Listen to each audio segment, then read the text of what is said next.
right, good evening, everybody. We're going to go ahead and get started. My name is Ryan Stevens. I'm the city administrator, and tonight we're going to be discussing UTVs. We've got a presentation, and then we'll take some public comment and have some discussion after that.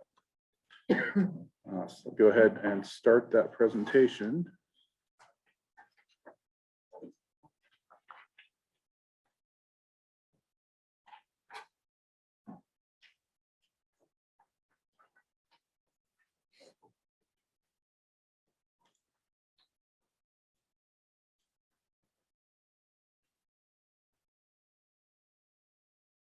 All right, so the agenda for tonight, we're going to talk about the timeline of events, how UTV discussion came before City Council, the difference between a UTV and an ATV.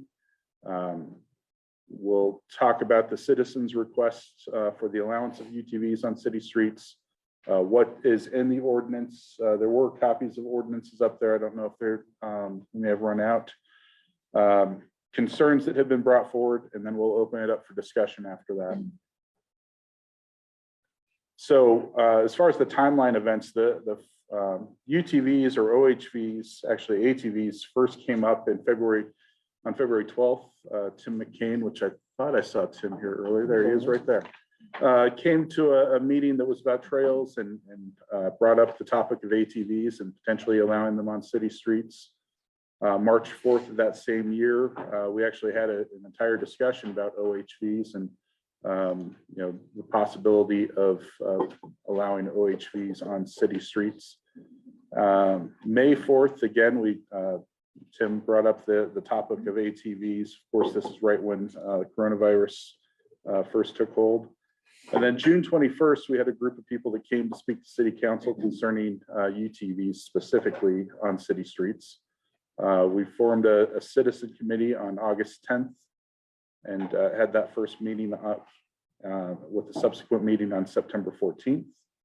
And then there was a general government meeting to discuss the proposed ordinance on December 8th. We had that first reading on February 7th, which passed on first reading. And then it was tabled on second reading, which was February 21st. And of course, that brings us to the events tonight. So what is a UTV? You'll see in the ordinance, the draft ordinance that you have, is that a UTV uses the state's definition of an off-highway vehicle.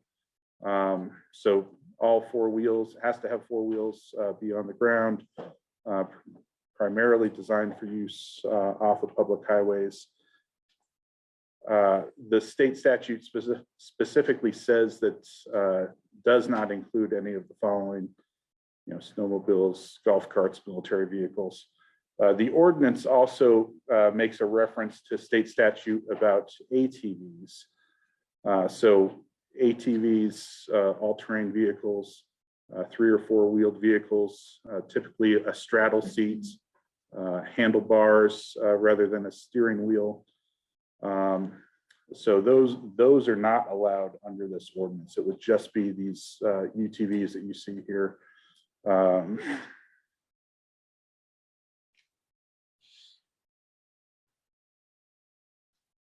We had a group of citizens that brought this forward. Ryan Hand was one of the concerned citizens that helped bring that forward. And Ryan, do you want to say a few words about what kind of prompted this and some of the insight from the citizen group that brought it forward? Yeah, I think for myself and a couple of the others that use these, we kind of found ourselves, or at least in my case, using them around town a little bit. For me, mostly because my kids think it's the coolest thing in the world to go for a ride or go get ice cream in. Some people because they got a short commute to work and back, and instead of driving a full-size vehicle that gets 10 miles to the gallon, you can hop one of these and use hardly any fuel.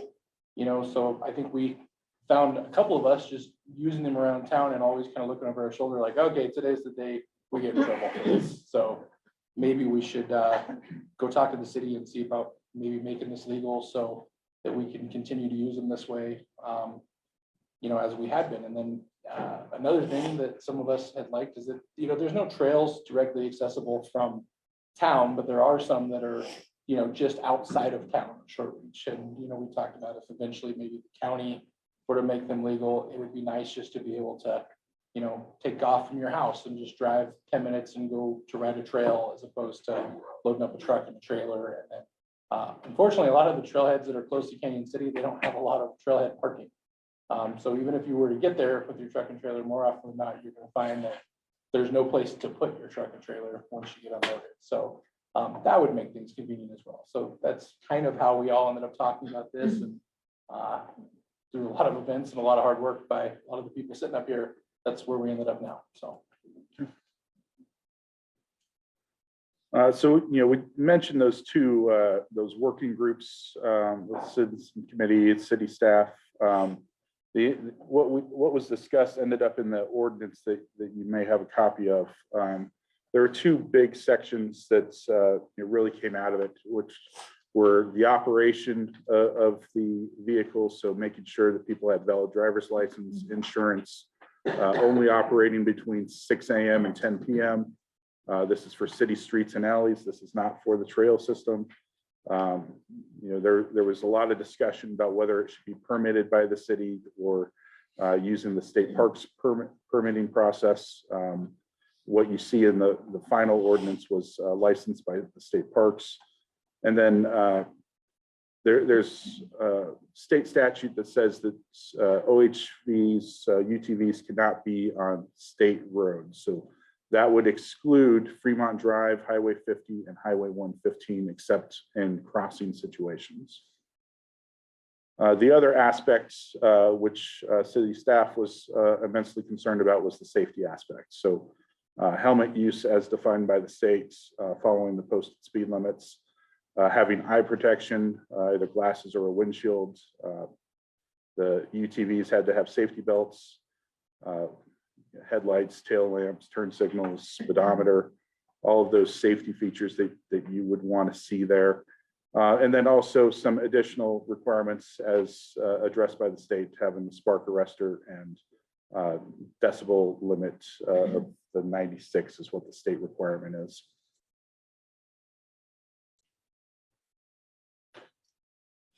We did get several concerns that were brought up by citizens. Prior to that second reading, there was concerns about environmental concerns and the emissions that come out of OHVs, and a lot of the research that we saw was around two-stroke engines. They do emit a lot of emissions. However, most of the UTVs are using four-stroke engines. Just one moment, sir. And don't pollute as much as those two-stroke engines. You have a comment on them? All UTVs are four-stroke. Thank you.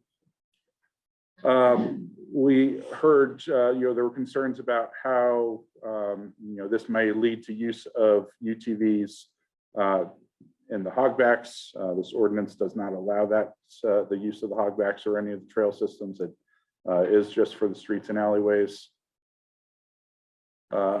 The concerns about operation of the UTV, specifically the noise level. Decibel level of 96 decibels is still fairly high, much higher than vehicles. So that was a concern that was raised by citizens. What if it doesn't work? How will the city review it? City council has made a pledge to review this within a year to see how it's working. One thing that could be added into the ordinance is a sunset, so that that forces that the item has to be reconsidered and reviewed at a given period. Safety was brought up by several citizens. As staff agree that safety is of the utmost importance, and took a lot of consideration when drafting that. It's part of the reason why it's only limited to UTVs and not ATVs. There are a lot more safety issues when you start adding in the ATVs as well. Other concerns, critical mass of UTVs could change the character of the city neighborhoods downtown. How will the city ensure that drivers have insurance? One of the things that we looked at early was a licensing or permitting process. we could potentially look at that, putting that back into the ordinance to ensure that proper insurance has been included or purchased. There are questions about the county roads, and Ryan mentioned the county roads, and City Council directed staff to reach out to the county to get their interpretation of what their thoughts are with UTVs on county roads. Chief, I don't know, did you ever get a chance to speak to Sheriff Cooper regarding the issue? I haven't. Okay. I have spoken to Sonny Bryant, who's the county administrator, county manager. They currently are not looking at adding any roads for UTVs or making UTVs accessible countywide. There are some designated routes within the county, and that tends to be their preference. They would rather designate specific routes for the use of UTVs and would take those requests on a case-by-case basis.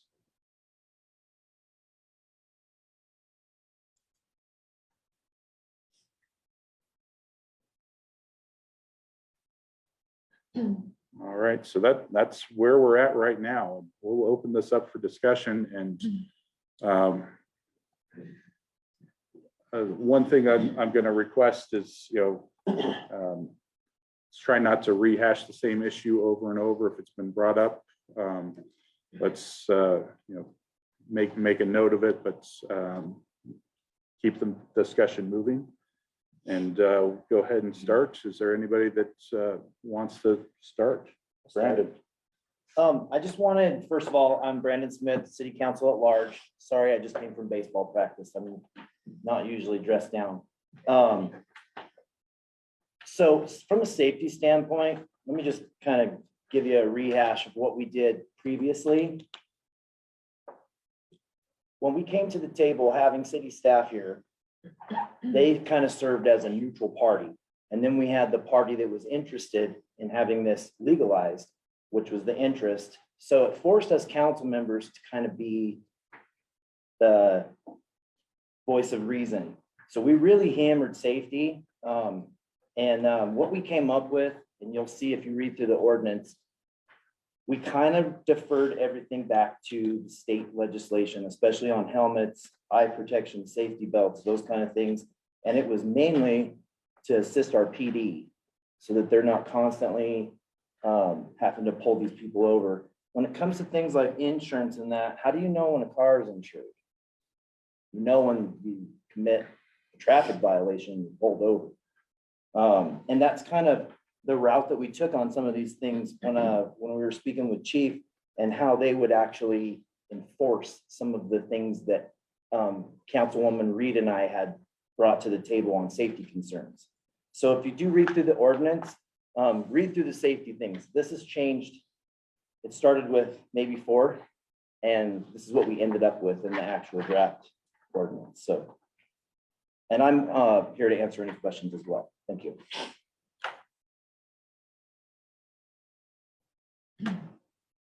Sure.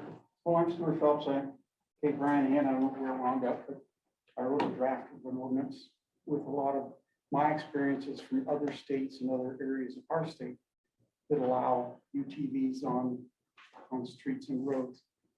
And I think one of the things we need to be aware of, that these machines are set up about as safely as you can. The seats in them are well restrained in place. They come with either a 3-point, and most of us add 4 or 5-point harnesses. They do come with taillights, and most of them, I know Polaris now, the taillights are always on. Anytime you have the ignition key on, the taillights are on. They do have brake lights, and they have low and high beam headlights. One of the things that some say they're not street legal is because they don't have turn signals. Well, most of us, like me, mine's licensed in Arizona, so it's got turn signals and electric horn, everything. I think most of us have glass or plastic windshields, rear windshields. They do come with a rear view mirror. A lot of us add external mirrors. And so I think we're pretty well set on the safety. They do come with a rollover protection, the roll bar, but it is a It is a certified one and indeed is entitled to, it is designed to protect you in the case of rollover. And having done it, it works very well. And, but as far as helmets, yes, for children, I believe it's under the age of 16. Makes sense. The part that talked about that there has to be a designated seat for each person. No sitting on the fenders, no sitting in the cargo box that some have. No, there's a seat for you. They are, lots of them designed that you can add a child seat to it if you want that, if you have smaller children. I'm sorry, what was your name, sir? Stuart Phelps, STUART, PHELPS. Thank you.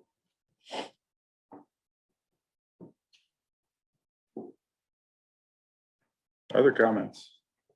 Actually have quite a few questions about the ordinance. I've made some notes. My name's Romy Knapp.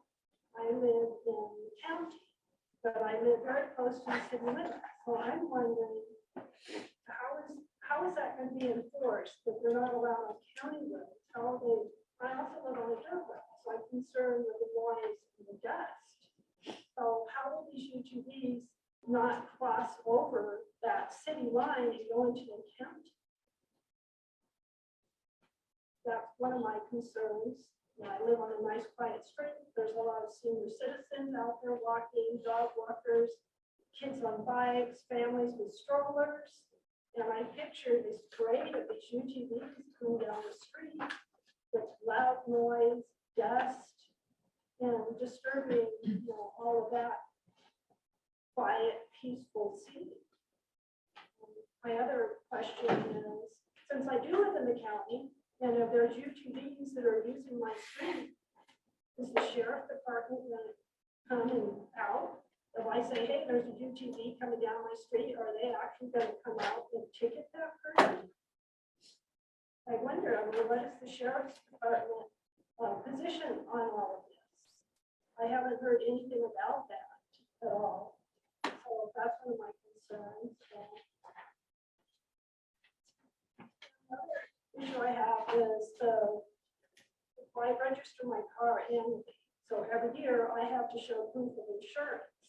So is this going to be monitored annually, or do you have to renew a license? Is this something where I get a license and I'm good to go forever, or how is that going to be monitored? And who's going to monitor?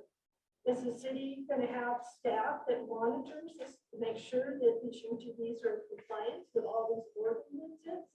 And if they do, how much is that going to cost the city? Those are my questions that I would like answered. I have more of those. I don't need to. I can take a couple of those. One, as council, we are charging the riders with the responsibility to follow the rules that we have given them in the ordinance. So if they're on a road that they're not supposed to be, that's on them. That's their ticket, that's their violation. And the violations are pretty clear in section 10 under the violations in the ordinance. As far as noise, we did put a time limit. Am I missing it? 6 to 10. 6 a.m. to 10 p.m. 6 a.m. to 10 p.m. A lot of noise down the street. I would- No, I have neighbors with loud kids. And I don't see that decibel.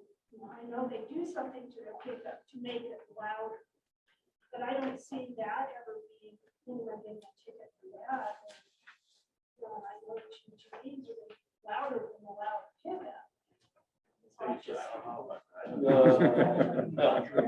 Done by somebody who had a Harley Davidson. Yeah. If you have a Harley house, does it create? Low rider has a higher decibel than my side by side. Well, there's a reason why a lot of cities around the west have moved towards banning, not actually allowing them. Silverton, who relies on this for a major piece of their income, has banned them because they are louder and they're annoying and come in big groups. They're not louder, they're only louder if you make them louder, just like a Harley Davidson, just like a Honda Civic, or just like a Ford. We can agree to disagree, but But But there's a reason why we're it's. gonna start going with that stuff, then we're gonna need to start looking at everything, right? And do But we don't need to really, add to do the we problem. really have the resources to start looking at every car? We absolutely do. Right, we don't. We don't. You know what I mean? We're not asking, we're not ruining the community. We're not ruining the A lot of environment. communities have been running, people have moved out of a lot. of Do you live in communities. one? Is that- Has this one been ruined? Well, we haven't allowed it. Correct, That's why right? I'm here. So we're having the discussion. So you can't say that we're gonna ruin anything, because we haven't. Correct?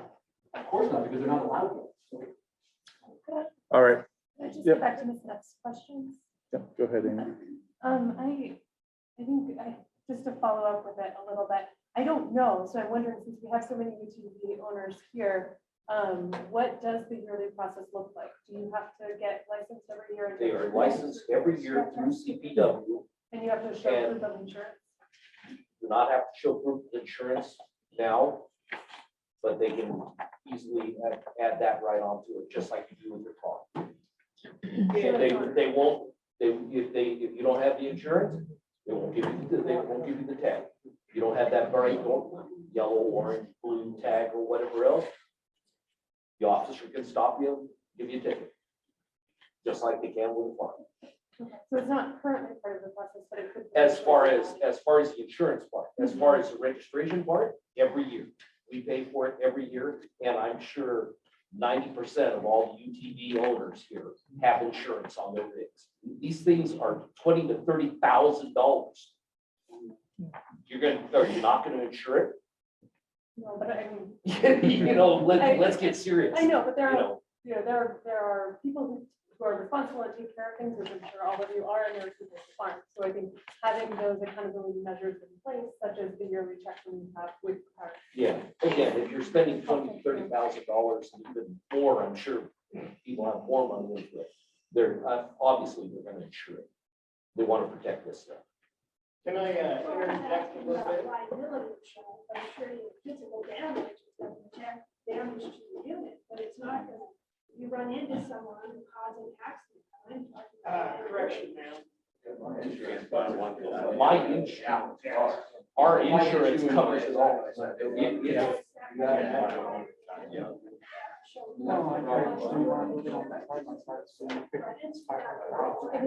If we can have just one person at a time, please. So in Custer County, they have it legalized up there that you can ride UTVs on the county roads, trails, etc. Cross or drive on the state highway. Now, the regulations are, there's two types of insurance, liability. So when you're on the trail and you do hit somebody, but if you were driving in public road, you have to have full coverage, which is more than I can say for people with insurance around here. That's true. So the more coverage you have, just to ride these things in an area of the county that allows it is higher than your normal vehicle. I bet you there's somebody in here that doesn't have insurance on their car, I'll promise you that. Absolutely, You know what I'm saying? absolutely. I'm just saying. Getting insurance and registering your car. We're gonna bring up issues. Canceling your insurance. This gentleman in the leather jacket's been waiting for a minute. I just want to say, appreciate the city council doing this, listening to everybody. I moved here from Arizona 3 years ago. And I was 16 years as a county commissioner, 7 years on the Arizona State Parks OHV Advisory Board, and 2 years as state legislature. I wrote the OHV law in Arizona for ATVs. We have found law enforcement was involved from day one of that thing. Law enforcement was involved, Sierra Club was involved, riders were involved, clubs were involved in the whole thing. And we had great success putting it together. We put together the whole program. It actually slowed down on accidents because law enforcement, one thing, was able to check for safety because they saw one, they stopped it, so it made vehicles safer without that. Arizona, you can ride an ATV on the highway too, not the highways, but the roads, counties, cities, everything. Some of my notes here. Law enforcement loved the legislation we passed in the first place. They're probably the ones that loved it the most. Because before, they could write citations and it wouldn't stick in a court of law because they had no statutory, no statutes to write against. What your ordinance will actually give the city of Canyon City is an actual, I might be off on that with PD because I don't know Canyon Cities that well, but they will actually now, with this ordinance in place, they'll actually have something they can cite, the court don't throw out. So it gives a little bit more bite to law enforcement. Teeth behind what we're trying to do. Yeah, and as far as some of the things in the ordinance that you have here, it's coming through me a little bit. So, I'm sorry, what was your name, sir? Through John. My son and I own a Suzuki dealership in Arizona. Kyle Jones, my son. But, you know, the OHV business, multi-million dollar business. And there's actual opportunities here in Canyon City. If you start being more UTV friendly, that there might be businesses actually move in here to increase. The other nice thing about it is if I want to go down to the car wash with my razor, I go down there and wash it instead of having to sneak down there to wash my car, wash my razor. There's also, I can go to the grocery store and I can get ice. I can go get my tires checked. I can do some things that business will actually improve there. As far as noise, like everybody here said, no, you got more noise coming from my truck than you do my UTV. And so the noise, dust is an issue, but dust is an issue everywhere. We can't really use that as an excuse unless you want to go ahead and give everybody's road.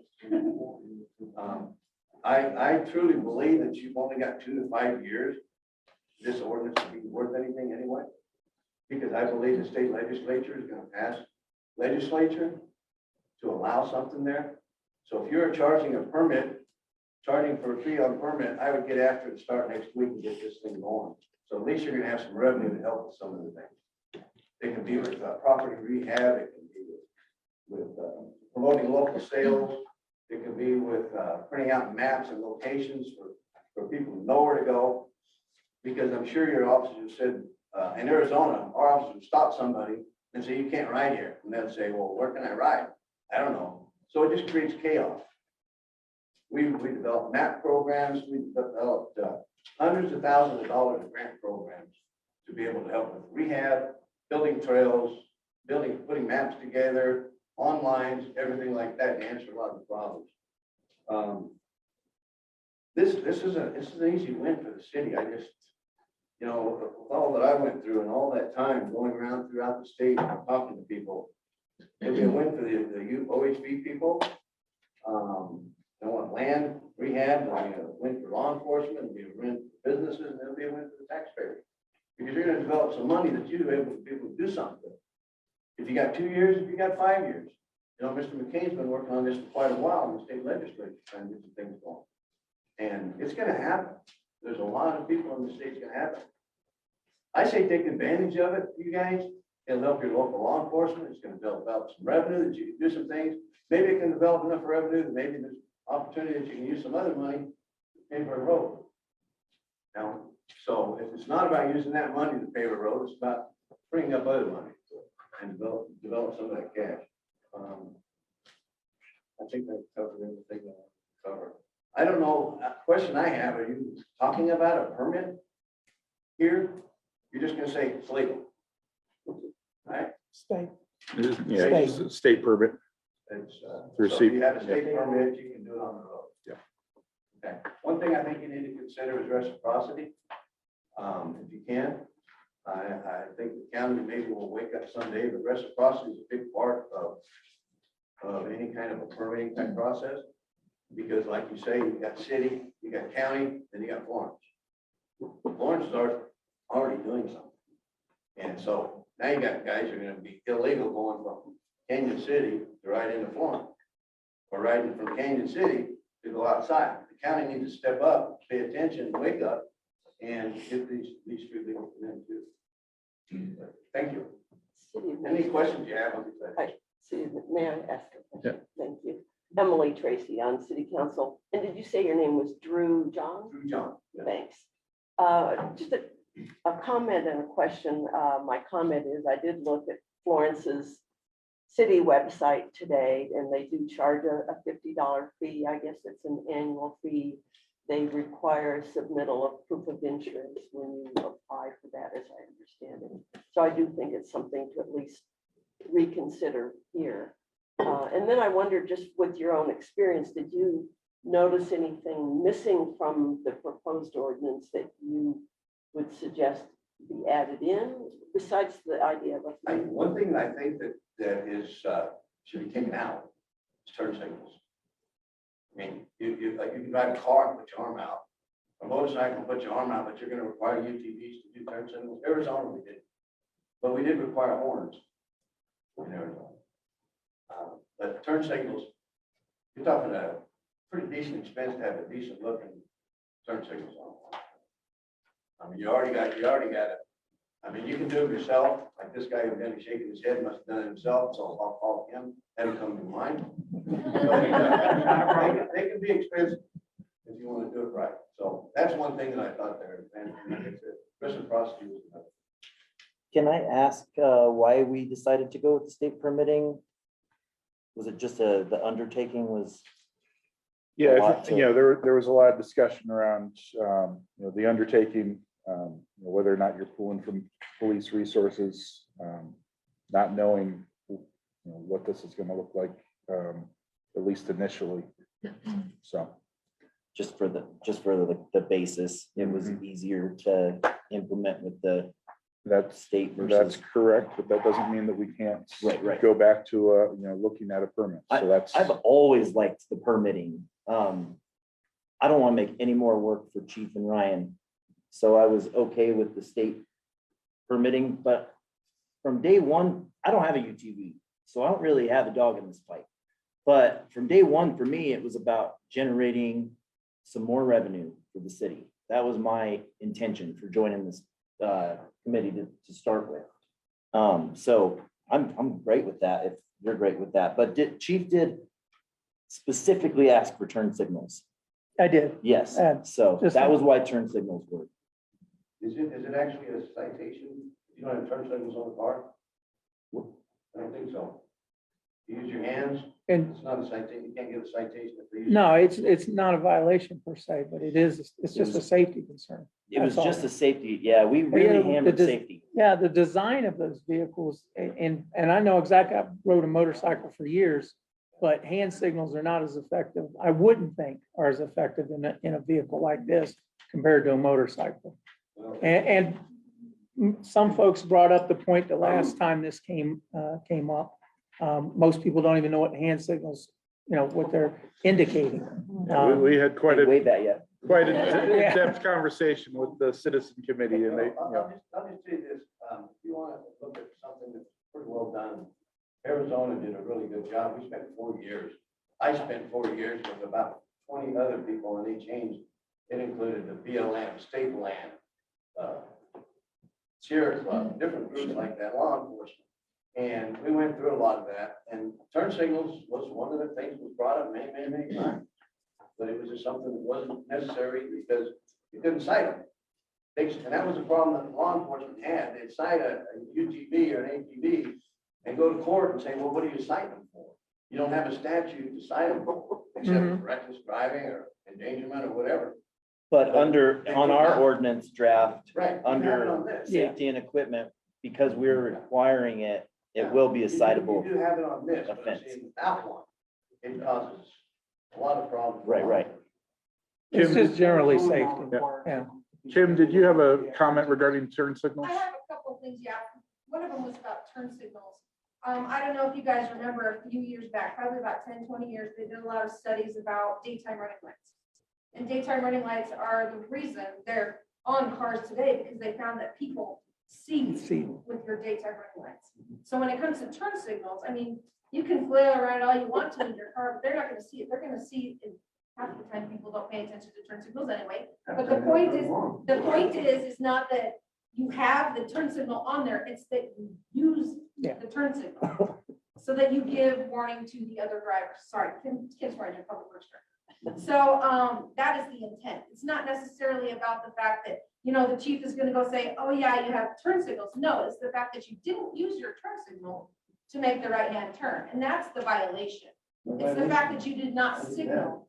Right, correct. I'm saying, but that's what, that's where they're coming from. I And didn't then understand. it's about lights. So my second comment is about the insurance. And we can talk to our attorney and I'll talk to chief a little bit more about this. I don't think we have to have a permit to require insurance. I think that we can write the ordinance, say, you have to have insurance and it is a citable offense when they are pulled over, but they don't have to prove it, you know, to get registered or anything like that. But when, say, a violation happens, we would say, you know, per state statute to be on a drivable road, you have to have insurance. And that's the way the ordinance is written now. Yeah.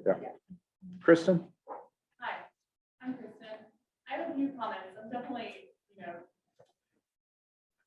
I don't necessarily like the idea. I have visited places like Silverton, for example, a few years ago, and there was a lot of noise. I saw irresponsible people driving around, like, yes, and then that's not everybody. But I saw that was a condition of what was going on in Silverton, for example. And I think Silverton, for example, also has more people who have UTVs on the road because it's never a trail without access. So I have a couple of questions. My question, so you mentioned, you know, you want to go to the store, go to the supermarket, want to go to the car wash with your UTV, which in theory, I'm actually really okay with. So what is the intent of this? Is it really for you guys, like, who are local, to be able to run errands around town and that kind of thing? Are we looking at something bigger or deeper? And I think if we're looking at more of just like a local thing on city roads, and again, not extending it to the county because the county, you know, said, hey, we'll look at it on a regular basis. I do like the idea of having a, let's register with the city and make this legal. You guys bring up lowest common denominator, things like, oh, motorcycles are loud, oh, trucks are loud. Yeah, they are, and I don't like that either. I don't know if anybody, and we should enforce that, right? Like, so obviously the city is admitting we have a problem, we can't really enforce that. So I sort of have an issue that the city is admitting we can't enforce that, so we're only gonna be able to enforce it if we pull you over, and whether it's UTVs or motorcycles. So I think there needs to be a way to kind of track whether on the county and within the city, that there should be some, I don't know, somebody heard us some record keeping, be like, hey, this happened with the UTV.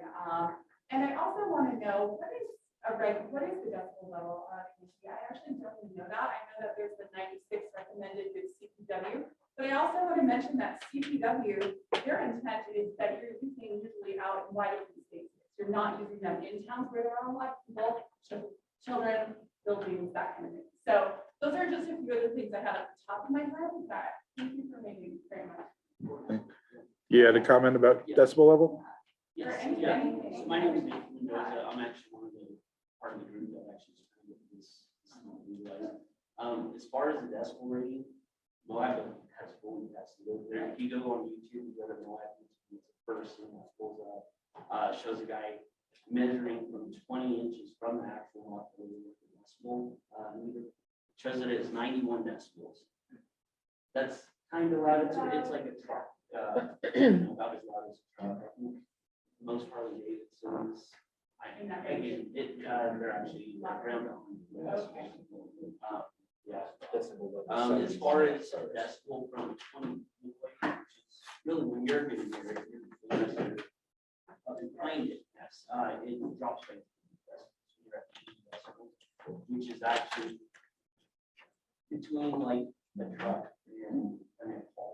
As far as that's moving. So unless they're customized or something like that, which obviously we can't do because then it might be above the so we basically.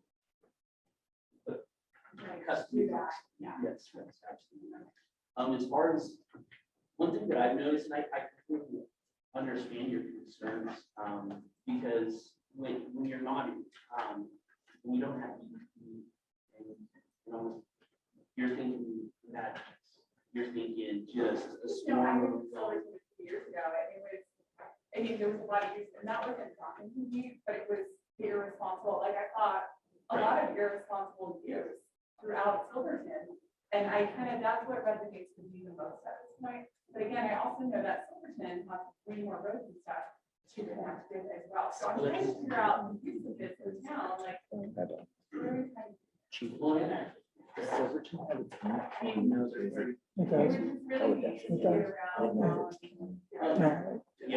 well, in the bigger pictures, I mean, less focus on the ones, if we can do, that's like the ultimate goal, really, that's what we're shooting for. But I do think that like, a lot of people are concerned that this is just gonna be crazy. Sort of line, just being nuts, and what we're trying to do is actually responsible. We're going to speed limit, they're actually not as loud as people think. Most people think that the old school dirt bikes, two-stroke, the rat, and they're actually like you ride a cooler, I guess. I mean, it's only like they're very quiet. Anybody been to Florence? Anything like Silverton? Right, well, no. Oh, it's definitely not like. No, yeah. It's been legal there for a while. But it could induce, and I will expect it to induce more use. In Canyon City, I mean, we have to expect that, it will induce more use Of course. for nearby towns and attract more people, like you said, to come here. And that's, Which could, I mean, could be okay as long as we're using our own. Yeah. And there could be, there will be negative consequences. Attracting more people is kind of what the purpose is. That- yeah. Bring revenues from the town, or even the locals, if we At wanted what to. cost? If it brought one family out on Friday night to go to a local business and eat dinner, that's a plus for that business, correct? Yeah. So I don't see. I like that there's a review in a year, and I would also maybe kind of recommend that it's an annual review based on, not just after 1 year, but that we continue to use our own and be responsible. And if this does pass, that we continue to look at it at a revolving look at source and that we hold ourselves to high expectations. No, and I agree with you, that we're actually, that's what it was, with probation, and so if it passes, I mean, in a year, you could be like, this is crazy, Right, committee. yeah, oh yeah, I mean, but the other thing is we might see more people. I really do think if this thing passes, you will see one. We're not a destination. I mean, Moab, if you go there, you're gonna see swarms of them, there are gonna be 20 of them going on the road, have ones with their trails everywhere. Right. I mean, we actually just went to attack them. and What's that? Yeah, no, So- it's- Well, Stuart, you had a couple of responses to some of those questions. Let me stand up. My name is Stuart Phelps. I have side by side. I've lived here for 25 years, but I also, now being retired, we travel a whole lot for our side by sides. And there's 7 states around us that allow us to license our machine, and we can drive on anything except the interstate highway. And so I wanted to comment on some of the things that I've heard. One, the neighborhood. Is your neighborhood connected to a trail system, or is it just a sub? It's not that. So- concerned. You can't connect to a trail system, where you're gonna ride these. Well, but so most of us aren't gonna ride it. For myself, it's one of those, gee, I like to get out and ride mine. Do I get to go somewhere all the time? No, but if I could drive down to the Elks for burgers and fries, if I could drive down the Mugs for breakfast, that's what I'm talking about. If I need a little something, Ray's Hardware, as long as I'm just crossing Highway 50, I can do that. So I can just do those errands just to enjoy it. And not that I have to, it's not that I'm saving a whole lot of gas, it's just that I enjoy it. And I would like to be able to enjoy it a little more. To say that we're gonna be in the neighborhoods, if they are, they're the fools and they deserve to get a ticket. It's like, why are you here? If you're in this neighborhood? No, well then, why don't you let these people have their peace and quiet? I don't have any problem with that. I wanted to talk about noise. Now, one of the things that makes side-by-sides noisy, and I did some studying on this in the last month or so, but if you look at your pickup truck or your car, everything is sprayed underneath with sound deadeners. Side-by-sides don't even have plastic in those places. So our whole drivetrain is exposed to the open air. So, yeah, it's gonna make a little more noise. But most of that is, how heavy is your lead foot? That's one of the problems that Moab is having, is you have outfits that rent these machines and take 20 machines out, and they do a moonlight ride, and they can come back towards midnight, and everybody's got their foot and pedal making as much noise as they can, because they're enjoying it. Well, most of us aren't that way. We're not any louder than a pickup truck, because we're just driving down the street. And technically, the ordinance says 10 PM, you gotta put them in your garage. And we're already up till 10. Yeah, I'd like to go over some of the concerns with cities that we heard about now. Moab has just put in place some real tough regulations that for UTVs or ATVs, the speed limit through Moab is gonna be 15 miles an hour. Okay, but this guy's in the right lane going to city market, this guy's in the left lane going to town. So now the whole thing, and that's creating a problem because in Utah, there are 2 places that you can get from I-70 to I-40, which are main truck route. And that one goes right through Moab, the other one goes through St. George, Utah. And so you're trying to put this, and they're going to have noise testing stations, but mostly they're after the businesses that rent these machines. They're welcoming those of us, okay, there's 2 couples of us, it's just us, no problem. But then the big rallies are pulled down, that's gonna be interesting what it does. Plus the Blue Ribbon Coalition and the local UTV or ATV rental shops are suing the town of Moab for what they're doing. A state senator in Utah has put forth legislation that says, you can't do that. This is what the state law is, this is what we allow. You can't just do this. So we gotta work through that. Lake City did it 3 years ago. They closed Highway 149 that goes through. And so then all of a sudden, we couldn't get from the Cinnamon Pass where the RV park was, we couldn't get to town. If you could get to town, then you had to literally turn off the highway and take one of the side streets. Well, that upset people. But it left us with what Tracy did. Now, there is a little Blair shop in town, and he owns a right of way, so I said, take Vincent Street, and then you can get on my right of way and cross the highway to get to the grocery store, the bakery, and the car wash. The next year, they started backing off on that. Last year, they backed off on even more that says, okay, you can drive from Cinnamon Pass on the highway through town to the grocery store, and it ends right past the grocery store to town. So they're backing off saying, hey, we recognize most of you are pretty responsible. It's not a big deal. So we're going to keep an eye on things. And they have a pilot program that renews every 3 years that says it closes on September 3rd. That's when hunting season starts. And so then the ability to drive the highway from Cinnamon Pass to Engineer Pass, that section is going to be closed. Okay. So then we have Silverton. Now, Silverton Outlaws. Now, it's interesting, having spent a lot of time there, a lot of research there. That came up at a council meeting on May 18th and was to go into effect on June 21st. That took the business community flat-footed. They had no idea this was happening.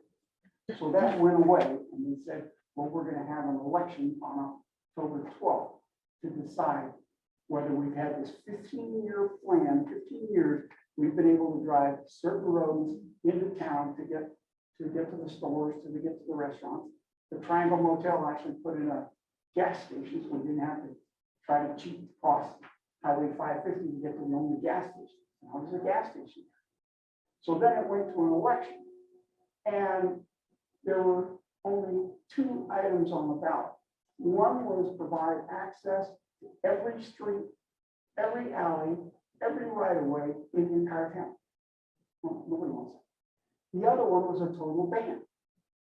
Well, we thought that the current 15-year-olds, no, if there were a number of no votes. Now, I don't know how you vote no on a ballot. I mean, there's just a check mark for yes, but they said we would stay with the program. Well, to this day, I cannot find from the county attorney or the council, I cannot get someone to tell me who proposed this. Now, we have heard from some of the businesses, it was the millennials. They come here, they've got lots of money, they build or buy an expensive house, and they don't want anybody in their town. So they've got us banned from town. Huh? We'll see what that does to their finances. We'll see. So those are the things we're doing there. Turn signals, yes, in every state around us, including now Arizona, part of being street legal is you have to have turn signals. Now, when I license, yes, it is. Legal. Legal. Okay, that's fine. But in the last 3 years, it may have changed, but now it does. But starting in '09, they ended having to inspect your machine. Well, we took ours all the way to Holbrook, Arizona to get licensed and found out, no, you don't have to have, we don't inspect them anymore.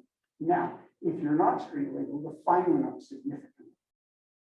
Okay, I'm street legal, so I'm not worried about that. But that could be one of the things for here, like the insurance. You can't show that you have your machine insured. You know, that's a $500 ticket. Really that dumb, sure. And in Arizona, our proof of insurance that we have to provide has to have Arizona in the title. So I talked to two insurance companies I do business with, and both of them were well aware of that. And they said, what that is for Arizona, since it's got that Arizona title, the insurance we give you, that ensures that it meets their requirements. Well, I don't know if Colorado has that. I don't know if that's a law or not. But certainly there are places you can get a $5,000 liability policy on your machine. Now, that's kind of dumb, but you obviously don't want to spend it. But personally, I insure mine the same as my pickup. And yes, ma'am. I just wanted to comment, so you guys sort of as well. I think it's important to recognize. So I don't have the privilege of being here.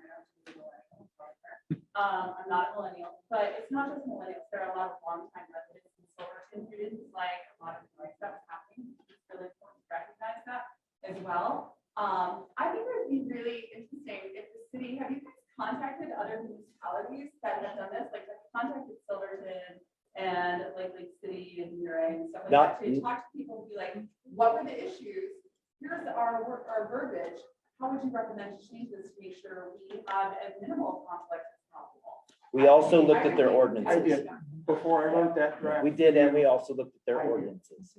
Okay. We Well, like, used there's their, a lot of the ordinances, for example, are still contingent in town, wherever they're at. So I would just be like, to minimize conflict, what are their solutions? yeah. So. Okay. Yep, good idea. Did you have a comment? As far as the turn signals, I have a Polaris, and a Polaris plug and play turn signal kit's $300. So, and if it goes through, my wife and I will order it, I'll put it in. And you said that the decibels on Polaris machines are On my Polaris, it's 71 decibels.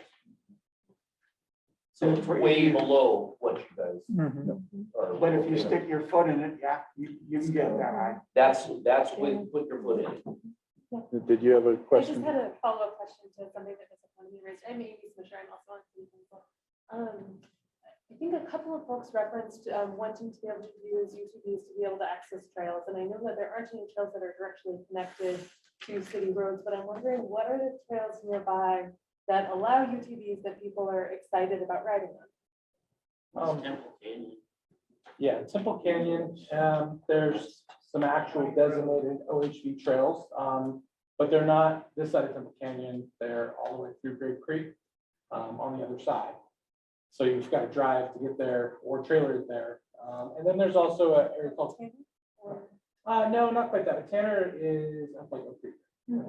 Yeah, no, this is so Temple Canyon. So you go First Street. No, I know Temple Oh, yeah. Canyon, but what trails are you thinking about? I don't actually know if they have a name. So they go up to the top of Mount right over here, just a post in row four. Yeah, there you go. Okay. That's where you're talking. Yeah, there's a couple of them that go around up that way. And there is some that go out in Steep Springs. Steep Springs is, either accessible from the highway, or you can also get there through McKinney. And so those are places. Are those BLM trails? I don't know if they're BLM. Not all of them. No, I don't think so. Sheep Springs is all BLM. That one is. I don't. Temple is. Have you guys contacted the BLM to see how they're prepared to deal with these issues back there, something like this that's passed? I don't think this is a big change. Yeah, there's quite a bit of people that ride over there as it is, or? If I'm being honest, I wanna ride mine. I'm one of the ones that started this whole deal. And I'd like to ride mine because literally I live 4 minutes away from work. And I have 2 diesel pickups in my driveway. One's a dually. It's a hell of a lot louder than what people are talking about, and it's a lot dirtier. My other diesel is an 05 GMC Duramax. It's even dirtier than that. I'm 4 minutes away from work. I want to drive to work and back. I'm not gonna lie to you guys, that's exactly what I want to do. If I want to go to my partner Nate's house, I want to be able to drive across town, not fire up my diesel. That's just the truth. You know what I mean? I'm not gonna sit here and lie to you people and tell you that I'm looking to go right on these trails and this and that. I'm done. You just want to. I do. I want to drive back and forth to work. I paid $30,000. I got 30 grand wrapped up into mine. It's worth more than a lot of your people. You know what I'm saying? And I get that that's not your problem or ours, totally. But I'm just being upfront and blunt. This is why I came here. This is what I want. And this is what most of us want. We're sugarcoating it with all these trails and this and that. Are we gonna go to the county? Yes, we are. Do you really just want to ride around trails, or do you really, I mean? Honestly, 90% of mine is, I'm with Mark. I do a lot of riding in town. And I do hop in mine, and I have gone up Temple Canyon to go ride as well. So that part's great too, but it's the same reason that people pay a lot of money for like a Jeep Wrangler. It sure isn't because they were affordable or that they ride that nice, and they're not gonna go, crawl the curbs at Walmart with them, but they enjoy it, they can top off their fun. So they make the investment because it's fun to drive, it's enjoyable. And I'm the same way. I like to just hop in mine and go around. Okay. All right, we're gonna go to Scott next. Got extra. I like this. That's what he wants to do. That's what we want to do. That's what we So, all want to do. as an owner, I have to license my vehicle for motorcycle. Like, if this is the purpose, I'm all for it, because frankly, I don't like driving my truck around town anyway. So let's set aside the fact that we maybe thought this was a good idea for tourism, because that's not. It's a good idea for downtown business. Well, until we solve it. It's not true. I don't know if that's necessarily a good idea. But if we want to ride these things around town, let's license them as such. This individual said, hey, let's put lights on it, let's make it happen, let's make it easy for the police to be able to do this. Let's make it easier for us as community members to be able to see a vehicle going down the street and look at a license plate instead of a small little sticker that we have to put on. I just want to be bigger. So if that's the case, great. They are louder than normal street vehicles, but at the same time, if we are permitting this, and we are able to monitor this over the course of the year, then let's put that in place, and maybe we can find a happy medium. Because they're really, let's set aside all of the other stuff, the sugar coating, as he said. This is what we want to do. Let's see if we can make it happen. I guess my question would be, is there a problem with the ordinance? Is there anything in the ordinance that Go a step further. anybody Go a wants step to further change? and license them and License. Okay, make them permitted vehicles in the state, in the city. right. There's license plates, again, with I'm hearing each of you, there are license plates for these. Let's make them legal so they can drive them around the streets and make them street legal. I mean, it sounds like with the 5-point warning system and the turning lights and the horns, it sounds like a car to me. So I'm sorry, we've got a couple that have been waiting. I've got one online, and Mr. Guggens, you're go ahead. I mean, the plating was definitely one of my issues in the last meeting was, how do we report something? Someone buzzing around town and doing something, we just give it just, the officer just like a description, but beyond that, I mean, there's a reason why we have plating on vehicles, give some accountability pretty easily at this point. So, I mean, if we truly are talking about just something around town, I mean, it seems to make sense to me. The Colorado Parks sticker is great. There's no like visual identification. But if I can just continue with my favorite point. So we're minimizing it to with just as an issue around town. And personally, if it is just around town, I have less of an issue. Where I start to have a bigger issue is where we've got Florence, we've got Canyon, we've got Drew saying, let's make this up. a business and start businesses around this idea. I didn't say start, I said there could be. I mean, that's the spin on Tell it. you what, the businesses don't do well, your property taxes will go. Anyways, so that's where I really start to have like a personal concern, is that Canyon City essentially becomes a trailhead for, going up Temple Canyon or doing a loop up to Cripple Creek and down to Fatal Canyon. And people that live on First Street are gonna have streams of these things. They're parking over at Veterans Park, they're unloading them, and they're riding up these different, there's some pretty awesome gravel roads going up in Canyon City. So I can imagine Canyon City becoming kind of an alpine loop that you would do when the alpine loop has got too much snow on it. And so there's a lot of, the weather around here is great, and I understand that it'd be fun to take these things on the county road. So what I see happening is the next step would be Canyon City allows it. Now, county, why aren't you allowing it? Florence has allowed it, Canyon's allowed it. Let's connect the dots now. Now this is when we start to have a bigger problem. We have people coming in from other areas, and it's a real destination. I can absolutely see that. You don't have to drive all the way to Moab. You can come to Canyon City, you can ride all these cool routes. Yeah, that's not even. Yeah. Well, we can agree to that. Yep. Well, but All right. riding on it. What Ben's saying is that if we open the door, then if we open the door, it could lead to unintended consequences that we don't necessarily, that we're not even thinking that far out. If we put a sunsetter. We have become a recreational hub in the last 10 years for non-motorized. So, And I think that's, and so Yep. if it does, so if we can, we correct. have to carefully manage this. And it's great that we're all here together to try to, as a community. Because as someone else brought up, parking, when people start bringing in UTVs, he's thinking 5 years, 10 years down the line. When people start bringing in these trailers, not only do they have to find a place to park these trailers, but then they offload 2 to 3 UTVs, and then parking really does become an issue. And again, he's thinking long term, and I think that's where a lot of the I get what we're saying about locally. We just have to tread lightly because we can't be unintended. Trails around here, or not for ETVs. Correct. You have to have there's options. And then when we start opening up some of these other corridors, and again, if we do this, again, Ben brought this point as other individuals, and having been here for almost 20 years now, we sometimes do things, not thinking about what's going to look like 10 years. Okay, and I think as a local group and writing these things around in town for the purposes that you guys have, I think it's great, and I appreciate council, especially Brandon, in trying to find a happy medium.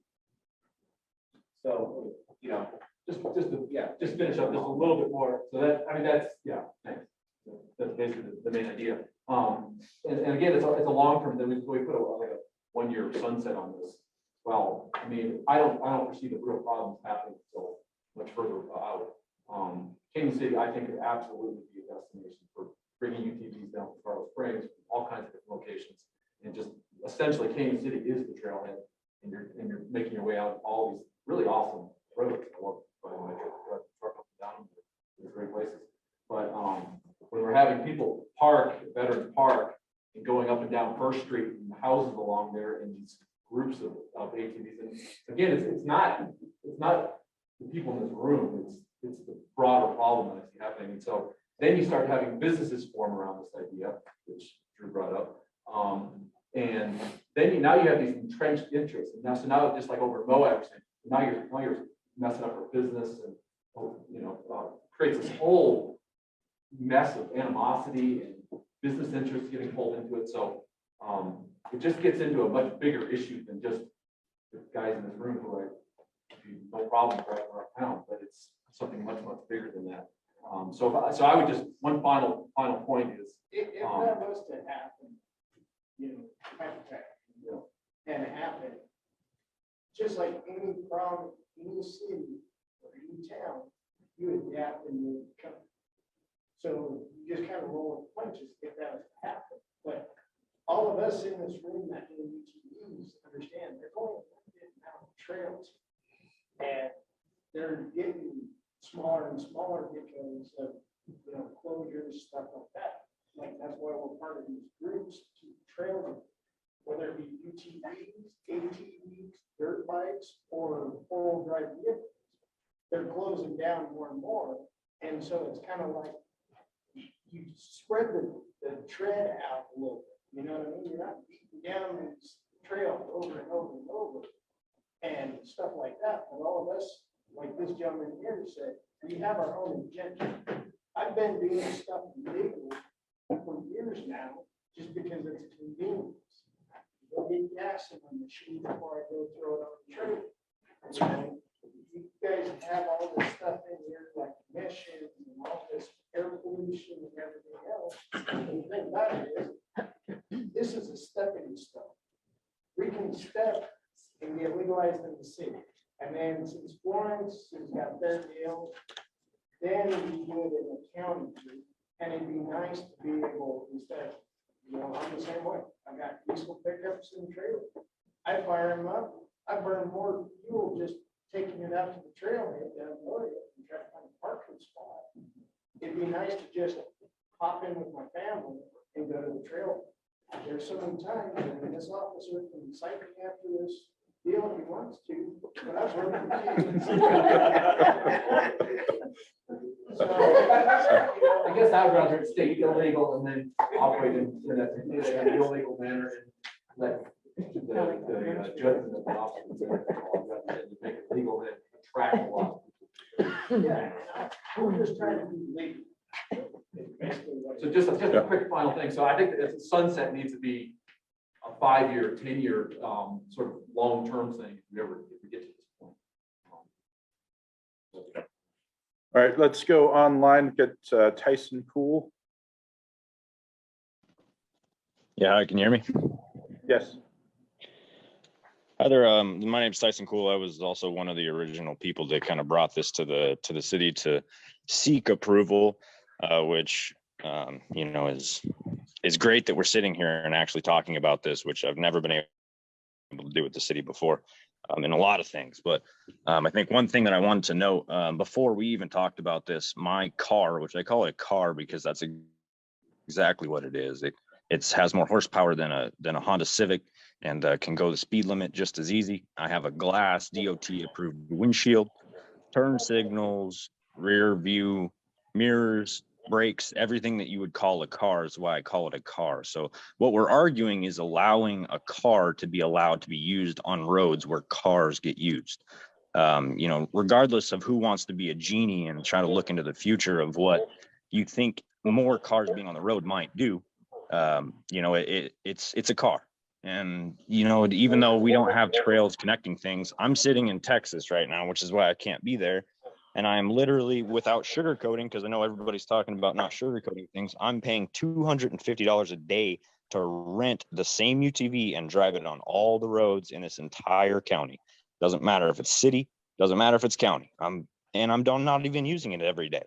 So, we're arguing if these things can be used and if it's possible. I'm in a city right now where it's happening.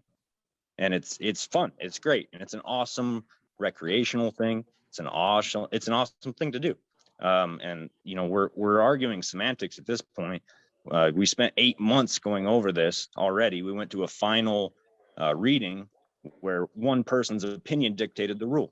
It just doesn't make sense at this point. We've dialed it in. We've already talked about noise. We've gone over this. We're beating a dead horse at this point. Thank you, Tyson. We do have one question online about why Fremont Drive is part of the restricted list. Those of you that don't know, Fremont Drive is actually owned by CDOT. It's maintained by CDOT. It is part of the state highway system. So that is why it's part of the restricted list. And the same with Rainbow Drive. which even though Rainbow Drive is relatively small right there in front of Sears, that is also CDOT controlled as well. That's correct. And so that means no mugs. They had a question over here, comments? Oh, East Main. Alley. Yeah. And I come from a different perspective on it. I wasn't sure how the meeting was gonna go tonight, so I wrote an email and it's not very long, so I'm just gonna go ahead. So I have concerns about the level of disruption that usually cause on city streets. I can see where it's fun for people who want to drive these cities, where you're coming from. And while it's fun for some, I don't see it as solving a larger problem that we have with the city. And it's not fun for a lot of us that are being impacted by that disruption. So I believe that living in town requires a level of tolerance and courtesy that must be extended to neighbors. We live in really close proximity. I mean, we're in pretty small lots here in the city. I live just off of 9th Street. So I chose to live in town and I tolerate a much higher level of noise than I personally find optimal, but it's a social contract that I signed up for and I don't complain about it at all. I also realize that others restrain some of their desires for the courtesy to me, and I appreciate that. So allowing UTVs on city streets, it's a pretty major change. It's a major change to the character of our town. They are extremely loud. I have a couple that are already zipping around in my area legally. They're loud. And a whole new class of extremely loud vehicles on our roads is not part of what I expected. So I hear the point about motorcycles also being loud, trucks also being loud. And I just don't think find that a strong argument to allow more. We is outside what's coming first. We need to be,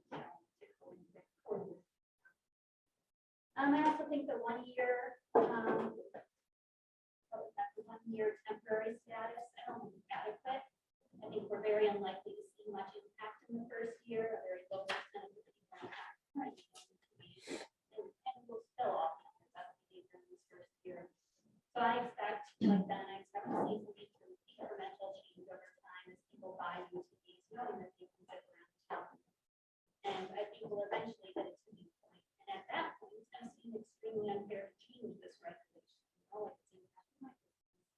At that point, people, you're with the expectation. So, and I also heard the last meeting that council is responding to a citizen request, and I can understand and I really appreciate that. I see you guys working really hard for our town. I see you out there all the time, so I appreciate that. But I also would like to draw attention to the fact that there are many constituents that don't want to see this, and I think we deserve that same voice. I'm sorry, what was your name? Janelle Gallagher. sir. My name is Doug Nelson. I was born and raised in this town. I spent 48 years here. I can look around and see a half a dozen people that can say that. And I've seen this town deteriorate my entire life.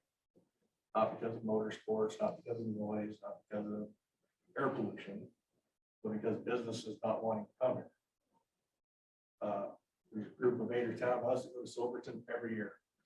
Last year, when they tried to ban UTVs, we took a poll. We went around and asked every business owner that we went to, and every one of them was livid that they were getting rid of the UTVs. Something this lady just said, common courtesy. I can ride by your house on my Harley, and you'll never know I go by. Or I can ride by and knock your freaking pictures off the wall. Common courtesy. Right? That's everything. If you're a decent human being, you're not gonna be running 90 up the roads. You're not gonna be running by this lady's house on the dirt roads, spinning donuts in front of her house, causing dust and noise. That's where the city police come. I can do all these things in my pickup truck or my classic hot rod or on my Harley, but we don't, because we're citizens of this town. I've lived in this town my whole life. Most of the time, I'm pretty proud to live here. So Ryan, Yes, sir. just wanted to talk about the sound levels. So I've got a decibel meter app on my cell phone. I've been monitoring the sound levels here as we speak. and the general level measured here. Because the important thing to remember about decibels or sound pressure is it falls off with the square of the distance. So if you're 10 feet away, it falls off by a factor of 10 of 100. And so the decibel reading. And so we're averaging about 50. The max sound that peak sound that we've had tonight is 78.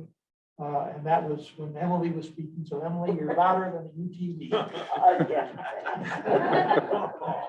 You haven't even heard out loud. I can tell. And it's proximity. I mean, because we are close. I'm probably going to set a new level here myself. But so, you know, sound it's not, it's vehicles that may be louder than other vehicles are, fall off pretty rapidly with distance. And, from my perspective, one thing that I think is that we don't want to do is, fall into the trap of starting to say, well, wait a minute, all vehicles have to be quiet, or all vehicles have to meet a certain standard. We do have federal standards for that. That's fine. They're good enough. But there's a lot of different vehicles on the road that people have the choice to buy that have different sound levels associated with them. And so, if from my perspective, the government's role is to make sure that if there's some limit that the federal government has set, or there's some limit that the state government has set, that we make sure that vehicles don't go over that limit, and that if they're not, if the manufacturers,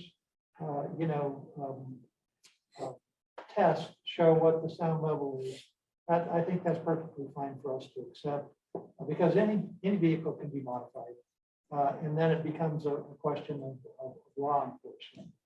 But I just wanted to say that. And the other thing that I would say is that I don't think that this is going to be a case of dominoes, where the city passes something and the county's going to follow suit. I don't think that argument would fly with our county commissioners. Well, the city did it, so you guys need to do it. The commissioners, I respect each and every one of them. Look at every issue that comes before them and make their own decision. They're certainly not going to say, well, gee, Canyon City did it, so we better. If you think that, you don't know our county commissioners. But the other thing to keep in mind is that the important thing here is what we're really talking about is incidental use. We're not talking about, Canyon City is not connected to trails. There's not, you can't really drive on the city street to a UTV trail anywhere. And because of that, this UTV ordinance, if it passes, is not going to create the UTV heaven, where we're going to be attracting a lot of outside riders just to come right on our city street. It doesn't seem that way. We have a different situation than Silverton and some of the other areas. Moab, we don't have the ability to let the UTVs get off road and really kick up their heels. This will be all on street. It will all be enforced similar to what we have now.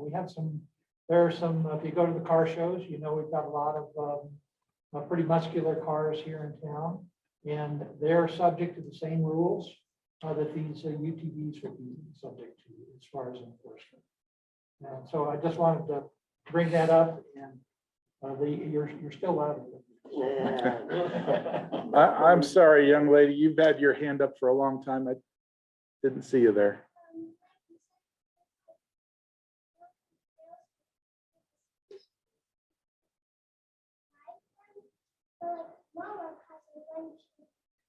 Why don't we just go take it to Moab and just let this town be like the peaceful town? And what's your name, ma'am?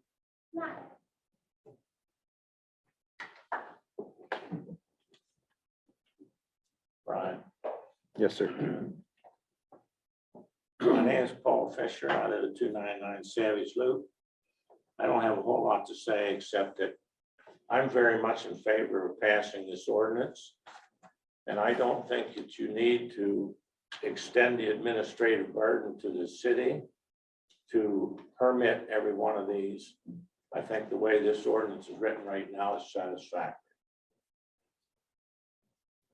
The chief knows that there's vehicles out there that they buy insurance so they can get their tags on an automobile or a pickup. And then they don't pay the second month for the whole rest of the year until the next year they get their tags. So the only way they can catch them is if they stop them for a violation. And that should be the same way for this. That's not Thank you, quite Mr. true. The Fisher. state now is if you don't have to pay your insurance, they notify the state and they suspend your driver's license. I got caught into that when I left my first wife from, we got a little tiny fender bender and exchanged information. Those people wrote my policy down. Well, the state sends you not a certified letter, but just a letter. Well, unfortunately, that went to my old house and went in the trash. 2 years later, we're in Green River, Wyoming, and somebody didn't have a headlight on and you truly got arrested, supposedly for not having insurance. But the police officer, the lieutenant was like, there's something wrong here. So call your insurance company. So I did. Mr. Gogan? So another issue I have is a question for the officer is section 2, severability. Basically, it says if we can't figure out a way to enforce this, the ordinance still stands and we're going to move forward. So the question is, Where? at the very end, Page 3. severability. So basically, it says if there's some section that is unenforceable, it doesn't whatever, take away the law. So the question is how enforceable is the decibel level? The fact that there's no plates on these things. This would be a question for you. That's a fair question. I'm John Schick, by the way. I'm your chief of Sorry, police. No, that's fine. We're gonna have to get some decibel meters. They're gonna have to be calibrated. We're gonna have to have folks trained in them. You know, it's gonna be a challenge. You bring up a great point. You know, we talked back and forth about local vehicle registrations. I can tell you unequivocally, my staff can't take any more work in the records department. So if we do register those vehicles locally, that staff's gonna have to increase. We're gonna have to create or buy a database to maintain it. It's a duplicate of what the state's doing. Fair point. That's a very small tag and that is a big help to us when you call in and say, hey, this black UTV just went down the road and its license number such and such, as opposed to just a generic description. Those are some considerations the city's going to have to make. Several people have talked about local permitting in here. But then there's the question of, well, how do we get out-of-state folks into our local permitting system? Because we can't discern between locals and you know, people from out of state. So those are some hills. Could I add just one thing to that? Mr. Pickens, also, the section 2 severability is pretty common in a lot of our ordinances. It's something that the lawyers put in. So it's just to let you know that it's not specific or unusual for this. Sir? Quite a few business owners downtown that I know, and I think I can speak for most of us when I say that it'd be pretty fun to go down on First Friday and have our wives, kids go shopping, feed our families in the local downtown business. And I doubt any business owner on Main Street is going to complain it's a UTV parked in front of their store rather than a car. You could put 2 UTVs in parking spots. Can you imagine Depends on which one can you you drive. imagine going to City Market and getting a parking spot?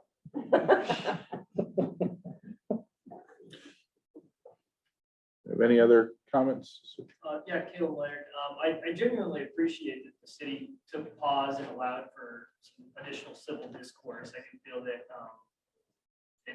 a lot of people that I know personally had no idea what's going on. And I'm guessing there's still a lot of people that don't know what's going on. But it seems that in my conversations, kind of my circle of kind of people I know and talked about this issue, it seems, I think what Ben was getting at is, and it's with so many things, right? If it's small and limited, it's not a big deal. But when things grow, they grow to a point where it becomes a big deal. And I think we have heard examples of where places like Moab, like Silverton, like Sedona, where all of these places, and those are the horror stories, those are the concerns where the toothpaste got out of the tube and you could not put it back. And it hits these communities against each other when people who just, the woman who lives on a dirt road that just wants her peace and quiet versus somebody who wants to get their jollies driving on their UTV. And that's a challenge, right? And so I think our challenge becomes, how do we keep this small and in a manageable level that it doesn't turn into this Frankenstein that I think a lot of people we've heard are concerned. And I think it sounds like people, it's not a big deal if you want to go down to Sonic and go down to First Friday. That's not the concern I've heard.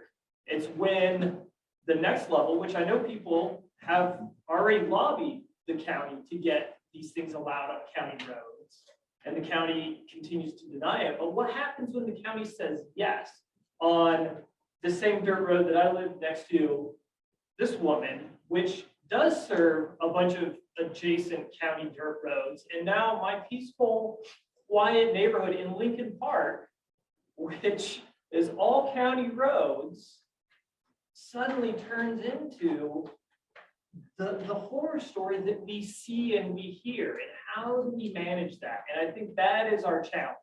It's not a couple guys driving, like nobody cares about that. It's when it turns into Frankenstein. How do we manage a beast that is unmanageable? And please don't discount these concerns, which I have heard some concerns being discounted, and please don't discount these concerns. They're real. I work in this environment in my personal space. Recreation is an ugly beast. It has no boundaries on growth. It is its own thing that once you open up that spigot, it is very, very hard to turn off. And so I think we just need to go through this with caution and with our eyes wide open and not just put our blinders on thinking that it's going to be fine, it's going to be fine. Because I really hate to see this community get torn apart. We've worked together for so long, accomplishing so much in the last 10 to 15 years. And that's just kind of my 2 cents on it. So why Thank don't they you, put Kim. that, because all these places you're referring to are big in recreational rental units, starting businesses. What if Canyon City just had a cap? I don't want to step on anybody's toes because I'm for this, but what if you cap it so that there won't be no UTV trail ride businesses in city limits? Yeah, I don't know that we can address that one tonight, but but I do have an idea that I'll mention at the end here. Everybody keeps bringing up Moab, Silverton, Lake City.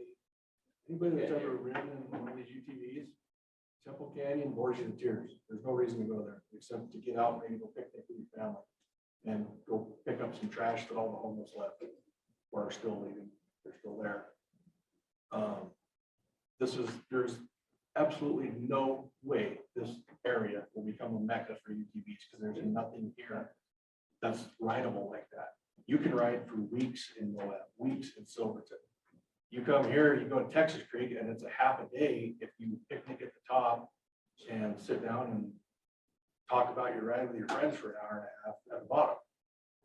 There's nothing here like what everybody's comparing it to. There's just not. It's great for bicycles. It's great for hiking. It's not that great for us.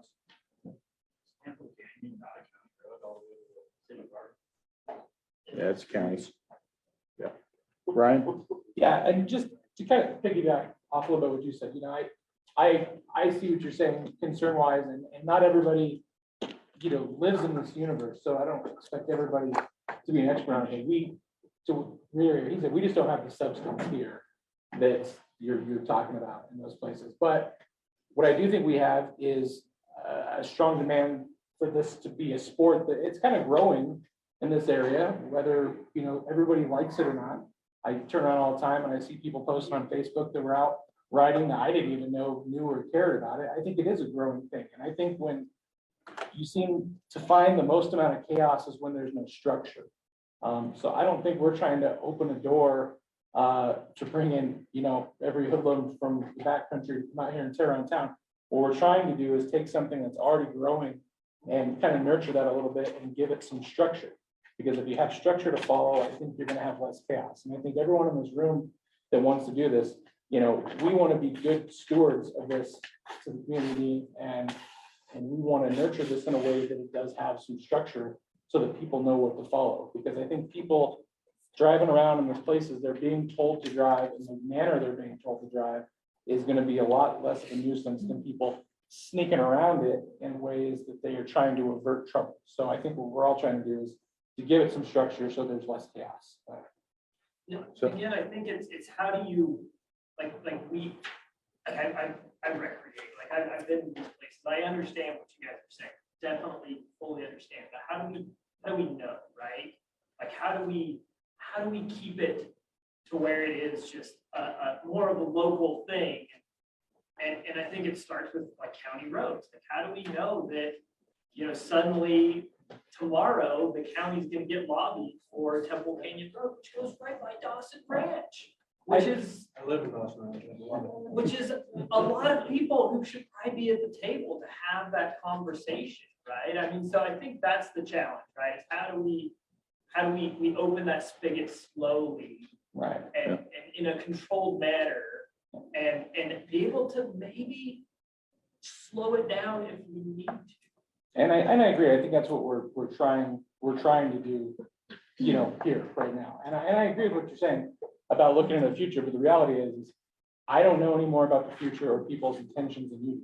And we can all speculate, but we can't speculate it to the worst degree only in this sport. But then say that the hiking will never have an issue or the biking will never have an issue. I know those all have issues. Right, exactly. I've But seen the future. We saw it was COVID.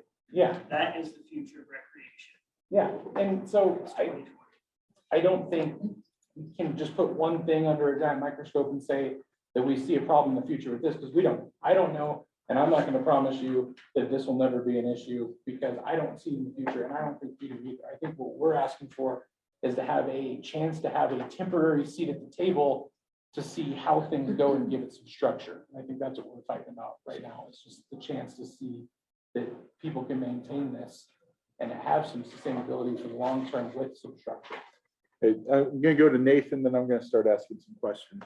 I just wanted to add, Ryan, I mean, I think that's the thing that people don't understand is we're all homeowners, we're not all homeowners, but we live here. We also don't want Mad Max theory going. We all have streets that, we don't want these things. That's what the whole point of this is, like Ryan saying, is to have a structure to enforce the speed limit, and because if there's not any laws or anything, you're just going to have people that obviously don't care about the law that are going to just be flying the roads until this is actually like a structure. It is right. But those people are doing that now. Right. The people that aren't Yes, going to follow the laws. people that aren't following the law, they're Yeah, doing that now. Yeah. They do it in front of the cops, they do it in front of everybody. Well, And it's not so you can have a structure and everything else, but there's some people you just can't control. But probably 80% of the people here, 90% of the people here are good law-abiding citizens that would follow the laws. Well, and that's the other thing too, is that I think this gentleman mentioned, these UTVs can go, especially if you're going over the speed. But that's the thing, I mean, that's a sure indicator that some of these not obeying the law is when those things are screaming down the road. When they're screaming down the road, there's a problem. When you're cutting along, 25 miles an hour from the neighbor, Yeah, this lady wouldn't notice my Harley compared to my Razor, or my Ranger, or anything else, or my El Camino, or anything else. You know, but yeah, if I flat pedal it, yeah, she's gonna know it, just like her Honda or Toyota or whatever she drives. We've got one more question over here. I've got two, Oh, I'm two, sorry. sorry. But hopefully they're Amy always quick. has two. Yeah, so I always have two. I should have known. My first one was, thanks so much for the clarification on the two-stroke versus four-stroke, and that two-stroke are not so much anymore. I am wondering if four-stroke have more emissions than cars. No, as far as the new Rangers and Polarises go, no, they're cleaner than. Not the new, not necessarily a specific model or a specific brand, but in general. Even the older UTVs had better emissions than what vehicles are running down the road. They've got Cadillac converters, they've got, O2 sensors that monitor the air fuel ratio, they get better fuel economy. Your car, unless it's a hybrid or something, these things are getting anywhere from, just throwing a ballpark out there, 40 to 50 miles a gallon. Yeah, I can drive from West Cliff to Canyon City. and- No idea. That's true. Mine gets 20. I think there's a lot of variations, sure. Yeah. You had another question? These vehicles, they have to pass certain emissions, even though we don't have emissions here or sound ordinance here. These vehicles are being sold in California. They're being sold in places that are very strict with their emissions and the decibel reading that these put out. So they do have to pass that. And I don't think they make like, they manufacture specific models just for California. When these come from the assembly line, they're good for the whole United States. I can tell you from experience. Just a quick on that. I mean, I don't profess to know the exact emission levels, SOx and NOx and things of all of them, but certainly from the EPA standpoint, they look at on-road vehicles as plastic vehicles. They look at off-road vehicles as plastic vehicles. And they have much lower standards for off-road vehicles. That's why with all of it, but we can get into detail, you can have maybe an expert, because we certainly are. That level. Well, that's why we're talking. Well, at least we're not that serious. All right. There's your gavel. It's worth at least. I don't have a gavel. All right. Thank you. Amy, you got one more Yes, question? my other question was, I was wondering if you could just give us a little bit more color, Ryan. I understand that your conversation with county manager, Sunny Bryant, was that they are not planning to allow this on county roads anytime soon. Wondering if they had any concerns about our draft ordinance from a city perspective and how that might impact the county, or if the conversation didn't really go there. We didn't really have that conversation with the county manager. I think Chief Schick still needs to reach out to the sheriff's office to see what concerns they have there. Thank you. And I can't answer your questions until we have those discussions. Just to address this concern, I actually did a lot of research on these, and because there's so many places that they are legal, they actually do have to pass some issues. And so they are passing just like people, they have to meet those strict requirements.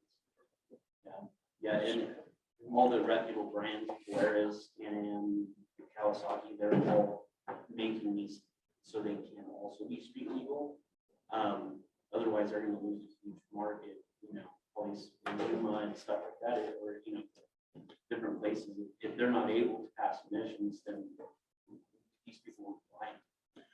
So what I've heard tonight, is, if we pass an ordinance, or if we, if or when we bring this back for consideration to city council, I'm hearing incremental, so some type of sunsets, so it can be reevaluated.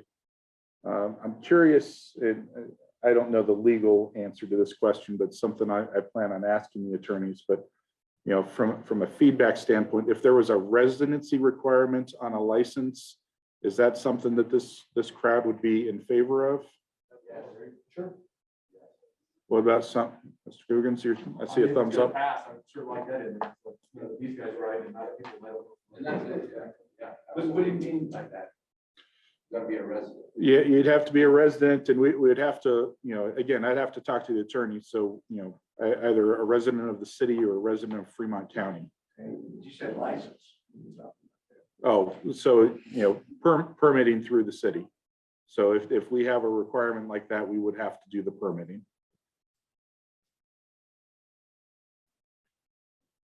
This would be a cost. Yep. Councilwoman Stein, you'd ask if we could show. Can I just say one thing? I'm sorry here. When we started, I'm sorry. when we started this whole thing, right? As the UTV people that you all, not you all, but most of you, yes, yeah. We literally came in here and said, we will pay for registration. We will do anything we have to do to help out with the police department. We said, screw it. Turn signals, do them. I just did them. It cost me almost $800. I bought an aftermarket exhaust that cost me $785. No one has told me to take it off my machine. I took it off myself because I give a shit. I'm sorry, I care about everybody else as well. I took it off myself. I had it on for 3 days. Took it off. It was way too loud. You know what I'm saying? We're talking, we understand everybody's concerns in here. And we're trying to be as open and versatile with this as we possibly can. Because when we get down to the nitty gritty, some of these things we're talking about, you guys don't want to open these doors. Because if you open these doors, there's some people in here that are extremely persistent. I'm one of them. And we will go to the end to make this happen. We're trying to be as cautious as we possibly can about this and care about everybody else that doesn't quite agree with what we're trying to do. That's why I said, we're trying to, you want turn signals, bring it on, we'll pay for it. And if you don't want to pay for it, don't drive it, right? You want to do a license plate or whatever, we're in on that, we'll pay for it. If you don't want to pay for it, don't drive it. It's simple. You know what I mean? We don't want 50,000 UTVs in this county next month either. We don't want 10 of them driving past your house, shaking your windows. That is not what we're here for. And if anyone thinks that, I'm sorry, the group that we started with, that's not what we're here for. You know what I mean? We are literally here for exactly what we told you folks, to go back and forth to work, to go to the grocery store, whatever, and we get that you guys don't agree with that. We own a car, so take it. We understand that that's how you feel completely. But as far as emissions, safety, all this, we are going round and round. We've been here for almost 2 hours when we cross those bridges 10 minutes in, right? And he specifically asked not to keep bringing them up, but we do. Okay, so we're with you guys 100%. It's got to be clean. It's got to be quiet. And we don't need 30 in a row running down the street. We're with you 100%. We just need to figure out how to do that. And we're with you guys 100. But we could be making much better stuff with our time than an hour and 45 minutes in talking about the same things. I mean, I've been working on this for almost 9 months. And I'm sorry, I'm extremely frustrated because I don't have social media. I have nothing. And I knew about this. Yes, I'm one of the ones that started it, but I was not trying to hide nothing. None of us were. We were very open. We invited folks, you know what I'm saying? But I have no social media, period, and I knew about it, and I know other people knew about it. So I apologize if you folks think that we tried to sneak this in. We did not. We did not, by any means. But as far as the safety and the stuff like that, we're with you guys. So we just need to figure out how to do it, right? So here's the problem. What's our solutions, right? We focus too much on the problems in everyday life. What are the solutions? That's what we need to be talking about, guys. Solution. Scott, to give another. Yeah, I just wanted to honor what you said. Yeah, and again, when originally we came to the second reading, our concern as a community was kind of what he was alluding to, is like as being a community member here for 16 years and being a downtown business owner that is not in favor of this, and a business owner downtown that is not in favor of this, I do want to find a ground for our locals. I do live in Dawson. And I don't want to see them bus. However, we have community members that want to ride them around. So that's fine. Let's, you know, and these are people that I live with. Yeah. These are people that I want to support. And unfortunately, you know, we have council members that are trying to do their best to find that middle ground. There's no dissenting voice at this table that's looking out for the other interested parties. So it sounds like we want to make something happen. For sure. Yeah, and it doesn't sound like it has to happen overnight. Let's just make it happen. And I know Councilmember Smith really wants to find that middle ground. I just want everybody to know that I was the biggest skeptic of this when we started, and these guys sold me 100%. And so let's find that middle ground. Let's find some common ground with the students and the youth, all of the other community members, everyone that took the time to come tonight, as well as those that are here. I really do appreciate what's time. Yeah, and not to mention what the burden that we're going to put on the city staff if we go forward with this. But they do want to make this happen, and they are willing to take on some of the burden of this cost. And I really do appreciate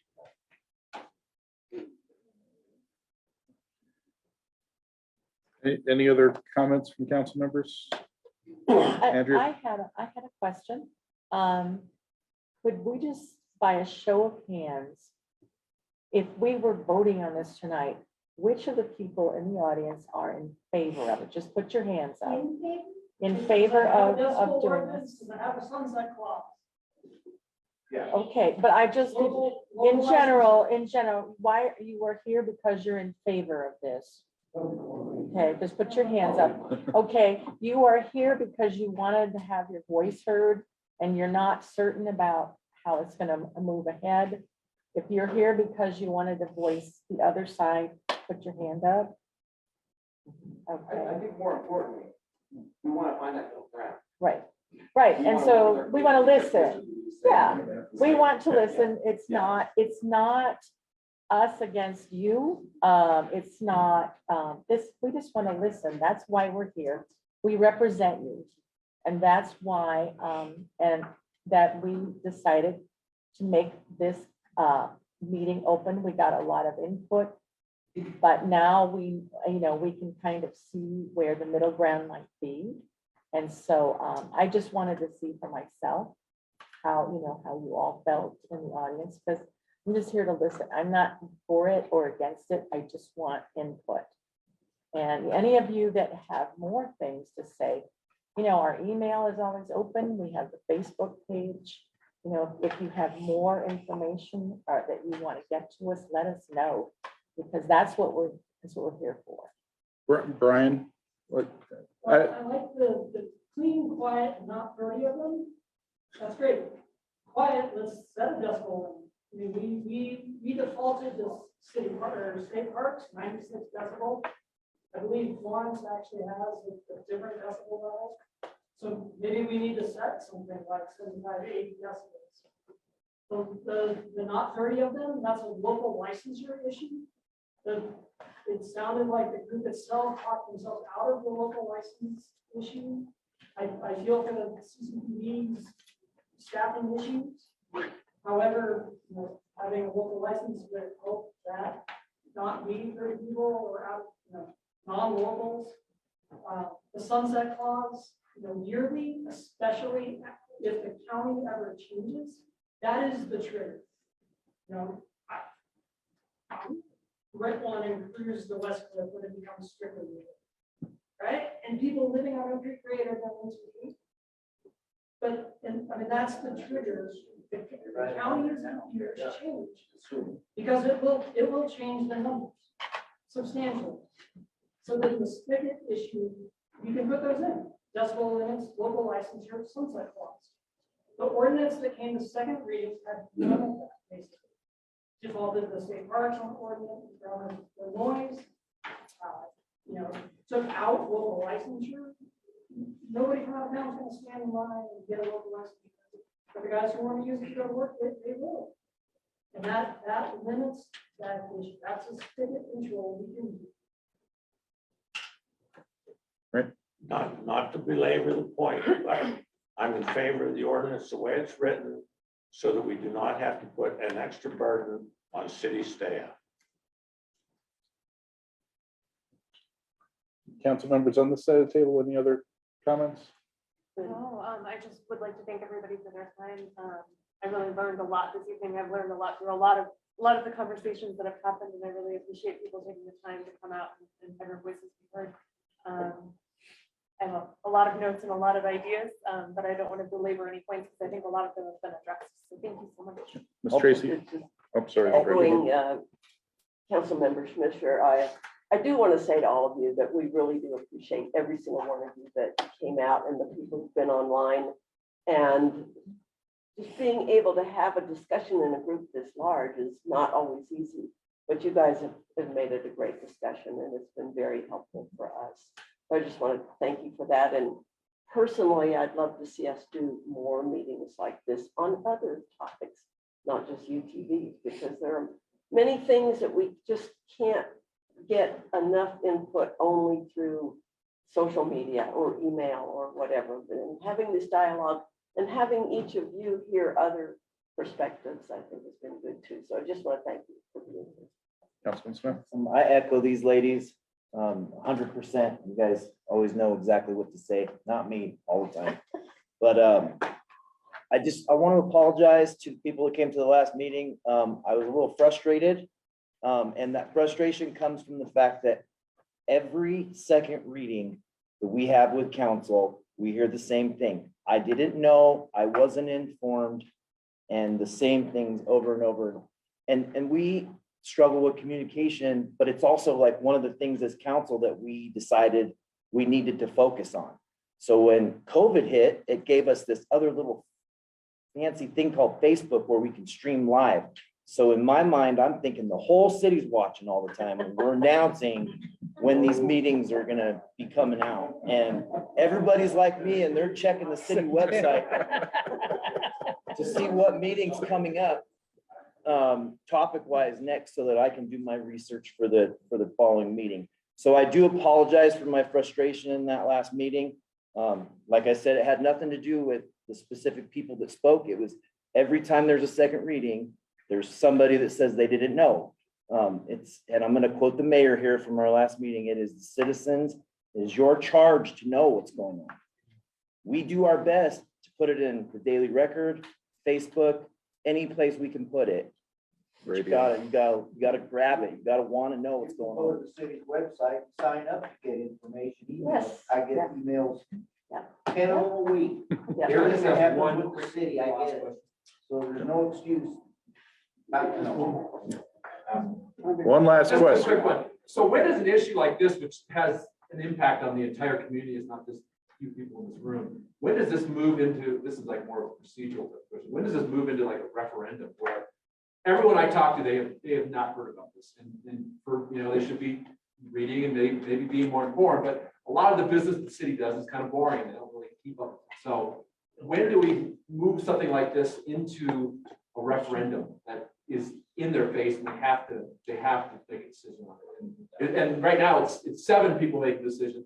When is it the entire community making the decision? Because I don't know how the democratic process works where each one of you represents your group or your ward or whatever it's called. And so from a democratic standpoint, when does this move to a referendum? So I will try and answer that. I'm not a lawyer, so don't take me word for word here, but yeah, city council, this is within their purview. This is within their authority to pass ordinances. So they can pass this without it going to referendum.